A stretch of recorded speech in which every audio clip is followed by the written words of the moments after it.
ବାହାଘର କେତେ ଦିନ ରହିଲା? 15 ଦିନ। ତ ତୋ କାମ ସବୁ କରିଥିଲି। ମାଟିରେ କାହାକୁ ଯାଇଛି ଆଣ ପଇଲା ବି ଯାଇଛି। ଦେଇ ଦେଇଛୁ। ଆଉ ସେ ତ ଖାସି ମାଂସ ପାଇଁ ଗମୁମିଆ ପାଖକୁ ଯିବା କଥା।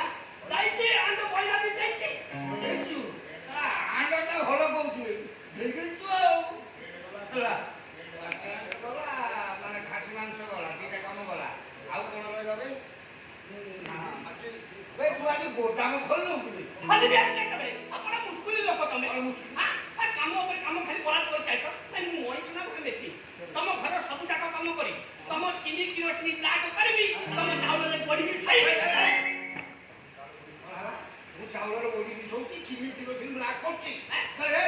ମୋ କଣ୍ଟ୍ରୋଲ ଡିଲର ପୁଣିଆରେ କିରା ପୁଅକୁ ବଦେଇକି ଦେଖି ଚାଲିଛୁ ନା? କଣ ମୁଁ ଭୁଲ କଥା କହିଲି? ଠିକ କହୁଛୁ। ମୁଁ କଣ ଭୁଲ କଥା କହିଲି? ତମ ସରପଞ୍ଚ ପାୱାର କଲା ପରେ ତମେ କିରୋସିନି ଡିଲରସିପ ନେଇକି ଏସବୁ କାମ କରୁନ?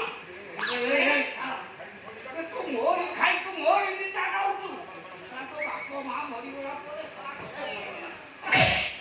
ତତେ ପାଖରେ ରଖିଥିଲି। ତୁ ମୋର କିଏ? ତୁ ମୋର କିଏ? କୋଉ ସାତ ବନ୍ଧୁର ବନ୍ଧୁ ଲେଖା ଯୋଖାର ସଳା। ତୁ ସଳା ଏଠି ପରଅନ୍ନ ଖାଇକୁ ମତେ ଫୁଟେଇ ଯାଉଛୁ। କଣ ପରଅନ୍ନ କଣ? ପରଅନ୍ନ କଣ ଖାଉଛୁ? ମୋ ସତ ଗଧ ଘରେ ଭଳିଆ ଖଟୁଛି ଖାଉଛି। ମୋ ବେଳା ଖରାପ କରିକି ତମ ଘରେ ଆସିକି ପଡିକି କଣ ମୋ ଭଳିଆ ଖାନଦାନ ଘରର ପିଲା ଆସିକି ତମ ପାଖରେ ଆଖି ନଥିଲା। ମୋ ତୁ ଯା କର ମହାରାଜା ଘର ଛୁଆ ତୋ ଚେହେରା କହୁଛୁ, ତୋ ଚେହେରା କହୁଛି ତୁ କି ଖାନଦାନୀ ଘର। ଏଇଠି ମଉସା ତମେ ଜାଣିନ ମୋ ବାପା ସିନା ଜୁଆ ଖେଳିକି ସବୁ ଧନ ସମ୍ପତ୍ତି ବର୍ବାଦ କରିଦେଲେ।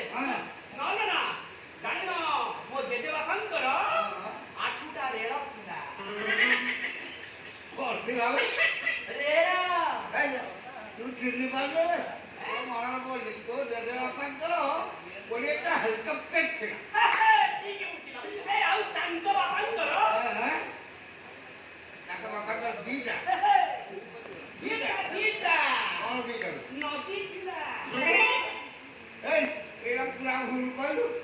ତାଙ୍କ ଜେଜେ ବାପାଙ୍କର ନଦୀ ଦିଟା ନଥିଲା, ସମୁଦ୍ର ଦିଟା ଥିଲା। ପ୍ରଶାନ୍ତ ମହାସାଗର, ବଙ୍ଗୋପସାଗର। ଆଉ ତାଙ୍କ ବାପାଙ୍କର